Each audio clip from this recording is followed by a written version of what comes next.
자, 1번 항목부터 바로 보도록 하겠습니다. 여러분들이 갖고 있는 가장 큰 문제점이 뭐냐면 바로 스펙과 키워드를 나열하는 것입니다.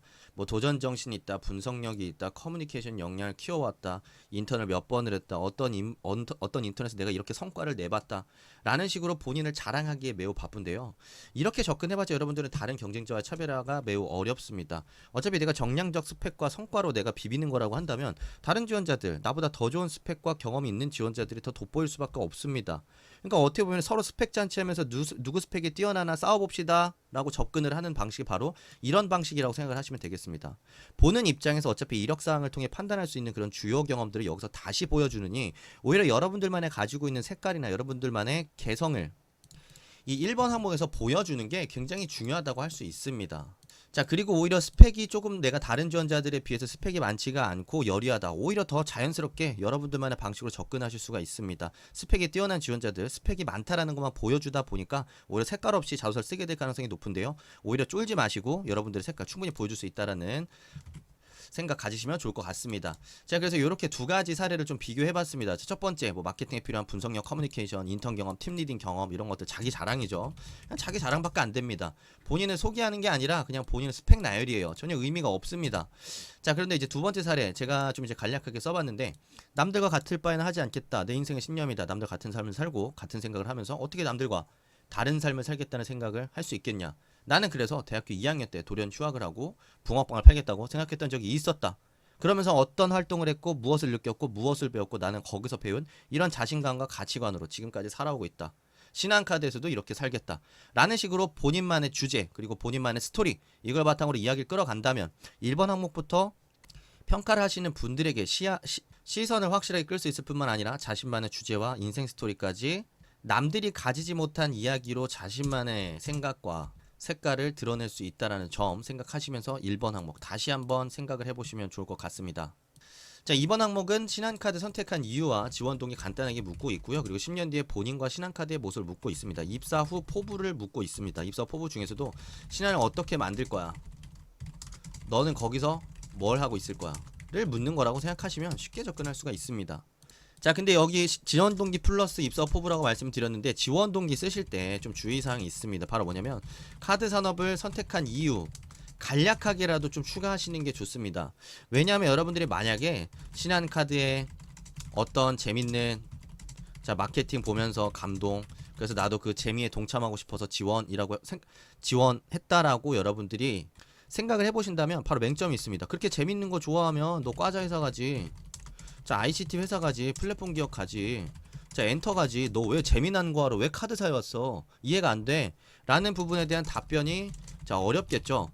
그렇기 때문에 여러분들이 면접에 가서도 그런 부분을 제대로 방어하기 위해서는 자소 쓸 때부터 고민이 필요합니다. 신용카드 사업에 대한 이해가 우선 필요하고요. 자, 신용카드 사업이 이런 점에서 굉장히 매력적인 매력적인 사업이라고 생각하는데 신한이 1등 아니냐, 그리고 마케팅도 보면 잘하지 않느냐, 그래서 지원했다라는 논리로 여러분들이 접근을 해 주셔야만, 아, 이 친구가 신용카드를 이래서 좋아하는데 그 중에서도 신한이 최고라고 생각해서 지원을 했구나 라는 식으로 탄탄한 논리를 구성을 할 수가 있을 것입니다. 자, 여러분들 카드 사업에 대한 이해를 도울 수 있는 영상 하나 있거든요. 잠시만요. 자, 요 링크, 요 영상 꼭 들어가셔서 보시는 것을 좀 권장을 해드리고 싶습니다. 동영상 설명 제가 관련된 링크 걸어놓도록 하겠고요. 꼭 끝나고 참고해보시면 좋겠습니다. 자, 입사업 포부라고 한다면, 자, 입사업 포부 앞에서 제가 간략하게 설명을 드렸는데, 입사업 포부 같은 경우에도 우선은 신한의 10년 뒤 그리고 나의 10년 뒤를 두 가지를 좀 동시에 써주셔야 됩니다. 신한의 10년 뒤라고 한다면 지금 아무래도 카드사가 위기에 처한 상황입니다. 특히나 이제 빅테크 기업들의 약진으로 인해서 이 결제 기능의 일부를 그 빅테크에게 많이 빼앗기고 있는 상황인데, 이런 위기를 타개하기 위해서 카드사들도 굉장히 부단히 노력을 하고 있습니다. 예를 들면 이제 플랫폼 기업으로 거듭나기 위한 노력을 하고 있는데요. 그런 관점에서 이제 카드사가 10년 뒤에는 어떤 모습의 플랫폼일지 여러분들의 생각을 좀 제시해 볼 수 있을 것 같고, 이런 플랫폼을 구축하는 데 있어서 여러분들은 직무적으로 어떤 역할과 기여를 하고 있을 것인지 써주시면 되겠습니다. 아무래도 카드 산업에 대한 이해가 없이는 좀 이런 플랫폼 기업으로서 거듭나기 위해 카드사가 어떤 방향으로 가야 되는지 10년 뒤에 카드사는 어떤 모습일 건지에 대한 부분 쓰기 쉽지가 않을 거고요. 자, 이런 부분에서 이제 산업에 대한 이해도가 얼마나 좀 깊이가 있느냐가 차이가 날 수밖에 없는 부분이라고 생각하시면 되겠습니다. 자, 세 번째 항목입니다. 지원 분야와 관련해서 본인이 가지고 있는 역량과 잠재력을 가지고 있다고 어필할 수 있는 근거를 사례와 함께 얘기해달라고 하고 있고요. 전형적인 자, 직무 역량 항목이라고 좀 보시면 되겠습니다. 그래서 여러분들이 지원하시는 분야, 지원하는 분야, 자, 관련된 자, 경험이나 이력, 자, 성과 중심으로 접근을 해주시면 되고요. 주제, 역량이겠죠. 역량 제시하고, 자, 플러스 관련된 경험 또는 자, 지금까지 준비해 온 것들을 좀 여러분들 제시를 해주시면 되겠습니다. 뭐 항상 여러분들이 쓰는 패턴이 있을 거기 때문에 제가 길게 설명드릴 필요는 없고요. 대신에 마케팅 직군을 지원하는 지원자들을 위해서 좀 한 가지 조언을 드리자면 여기 보시면 마케팅에 디지털 마케팅, 카드금융 마케팅, 할부금융 리스 영업, 뭐 법인 영업, 제휴 영업, 그리고 뭐 신사업과 경영 전략 재무계획까지 모든 직군이 다 포함되어 있다라는 걸 여러분들이 확인을 하실 수가 있습니다. 그렇기 때문에 꼭 마케팅 자, 분석력으로만 접근할 필요가 없다라는 얘기입니다.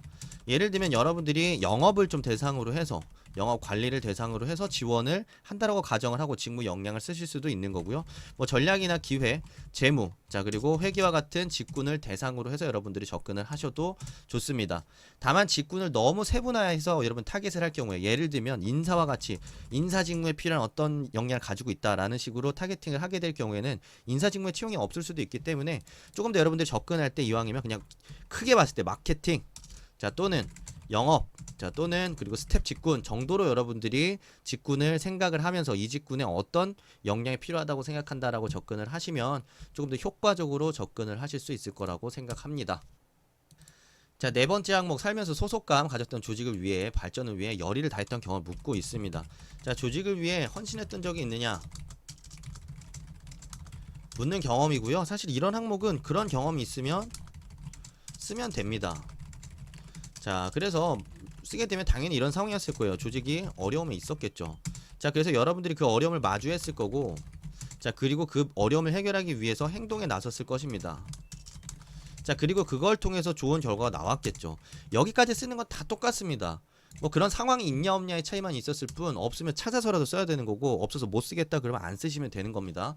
자, 그렇기 때문에 어쩔 수 없이 찾아야 되는 거고 찾아서 썼는데, 바로 여기서 차이점은 어디서 나냐면 바로 여기서 나옵니다. 이를 통해 얻을 수 있었던 게 무엇이냐에서 차이가 난다고 생각을 하시면 돼요. 왜냐면 결국에 다 자기들이 열심히 한 얘기를 쓸 건데, 이제 통해서 얻을 수 있었던 거에다 갑자기 이제 본인이 나서서 했기 때문에 위기를 막을 수 있었다. 내가 솔선수범했기 때문에 조직원들이 감동받아서 따랐다. 자, 이런 식으로 결국에 이거 결국 자기 자랑이잖아요. 자기 자랑하면 여러분들이 어떤 좋은 내용을 쓰더라도 그 의미가 많이 퇴색이 됩니다. 진실성도 떨어져요.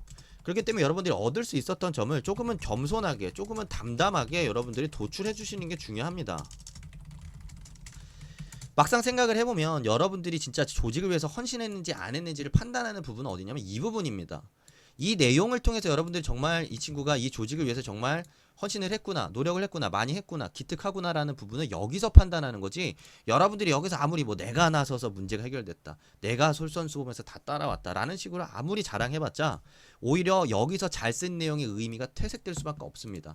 그래서 여러분들이 예를 들면 그래서 내가 이번 경험을 통해서 누군가 해야 될 일이 있다면 빨리 나서서 나라도 하는 게 좋겠구나 생각했다. 혹은 이제 뭐 이 경험을 통해 얻었던 거라고 얘기했으니까 이 친구들과 함께 자, 위기를 극복하면서 함께하면 된다라는 자신감을 얻었고, 자, 평생 갈 수 있는 친구를 얻었다. 뭐 이렇게 써도 되겠죠. 여러분들이 거기서 도출할 수 있는 주제와 교훈을 좀 자연스럽게 생각해서 여러분들만의 생각이 드러나게 써주시는 게 4번 항목의 포인트라고 생각하시면 좋겠습니다. 자, 마지막 5번 항목입니다. 본인이 생각하는 신한카드 비즈니스 경쟁성도는 무엇이며 그 이유를 신한카드의 비전 관점에서 비교 서술해달라고 하고 있는데요. 이 항목 같은 경우에는 우선은 신한카드의 비전부터 확인하는 게 중요합니다. 자, 신한카드의 비전을 보면 커넥트 모어, 크리에이트 더 모스트라고 나와 있는데요. 연결을 통해 추구의 가치를 만드는 기업이다. 자, 이런 거 기억 안 하셔도 됩니다. 비전 이런 건 집어치우시고요. 결국 핵심은 여기에 있습니다. 자, 이 세 가지를 달성함으로써 여기 나오는 커넥트 모어, 크리에이트 더 모스트를 달성한다라는 건데, 첫 번째 더 모스트 유즈풀, 두 번째 더 모스트 옵티멀, 세 번째 더 모스트 프랙티컬이라고 나오면서 가장 편한 결제를 가장 효율적으로, 그러니까 빠르고 편한 결제를 만들겠다라는 게 첫 번째 비전. 자, 두 번째는 최적의 금융 상품을 더 많은 고객에게 전달하겠다라는 거. 그러니까 이제 금융 상품이 굉장히 복잡하고 다양해지다 보니까 이런 것들을 얼마나 효율적으로 빠르게 고객들에게 전달할 수 있는지를 고민하겠다라는 거고요. 자, 그리고 전달되는 고객군도 더 많이 폭넓게 확보하겠다는 의미입니다. 자, 이 말은 즉슨 플랫폼으로서의 역할을 확대하겠다는 의미겠죠. 더 많은 고객들이 모여야, 그리고 마케팅에 있어서의 효율성이나 더 많은 상품들이 모일 수 있는 그런 시작점이 될 수 있기 때문에 많은 고객을 모아서 최적의 금융 상품을 다양하게 뿌리겠다라는 얘기를 이해하시면 됩니다. 자, 세 번째, 신용적인 정보 서비스로 고객이 매일 찾아오겠다라고 얘기를 하고 있는데요. 아무래도 결제는 우리가 하루에도 사실 많으면 4번에서 뭐 5번 이 자주 빈도 높게 결제를 우리가 사용을 하게 됩니다. 그렇기 때문에 신한카드에서 가지고 있는 플랫폼에 얼마나 빈도 높게 방문을 할 수 있게 만드냐 자체가 이 간편 결제나 카드, 신한카드에서 만든 앱을 활용한 결제 사용률을 높일 수밖에 없는 방법이겠죠. 그런 측면에서 자기네가 이 소비자들이 조금 더 자주 방문할 수 있게끔, 혹은 신한카드에 좀 더 좋은 로열티를 가질 수 있게끔 할 수 있는 다양한 실용적인 정보들이나 서비스들을 부가적으로 제공함으로써 그런 플랫폼에 더 자주 빈도 높게 방문할 수 있는 그런 효과를 노리겠다라고 이 세 가지 측면에서 접근을 하고 있다고 생각을 하시면 되겠습니다. 자, 이렇게 세 가지 측면을 여러분들이 이해하고 그 다음에 자, 이 세 가지를 기준으로 봤을 때 경쟁자가 될 수 있겠다고 생각하는 기업을 여러분들이 하나를 선정하시고 위에 세 가지 관점에서 자, 비교를 해주시고, 자, 신한의 자, 문제점이나 약점을 도출한 뒤 도출을 해주시면, 자, 5번 항목은 충분히 쉽게 써볼 수가 있을 겁니다. 자, 뭐 빅테크를 쓰셔도 되고요. 자, 뭐 시중은행을 써도 되고, 자, 그리고 일반 핀테크 기업들을 써도 되고요. 자, 그 이외에 뭐 IT, 핀테크, 벤처 기업들을 여러분들이 쓰셔도 좋습니다. 아니면 진짜 파격적으로 여러분들이 편의점과 같은 어떤 오프라인 플랫폼을 여러분들이 제시를 해볼 수도 있겠죠. 여기서 여러분들의 창의성도 어느 정도 드러날 수밖에 없고, 그리고 선택하는 것 자체만으로 편의점을 선택했냐 마냐가 여러분들이 더 좋은 평가를 받는 기준이 아니라 하나를 선택한 다음에 얼마나 이 세 가지 관점에서 세밀하게 그리고 정확하게 디테일하게 분석을 해줬느냐에 따라서 여러분들의 지적 수준과 자소서의 내용의 깊이가 차이가 생길 거기 때문에 그런 부분들 생각하시면서 본인만의 관점을 가지고 자신 있게 선택하시고 깊이 있게 분석해 주셔서 자소서 써주시면 좋을 것 같습니다. 자, 요 영상에서 설명드린 내용은 블로그에 오시면 요 게시글로 제가 올려놨기 때문에 한 번 더 참고하실 수 있을 것 같고요. 도움이 되셨다면 좋아요, 구독, 알림 설정 꼭 부탁드리겠습니다. 하신 분들은 분명히 서류 합격률이 올라갈 거라고 확신합니다. 감사합니다. 옴스였습니다.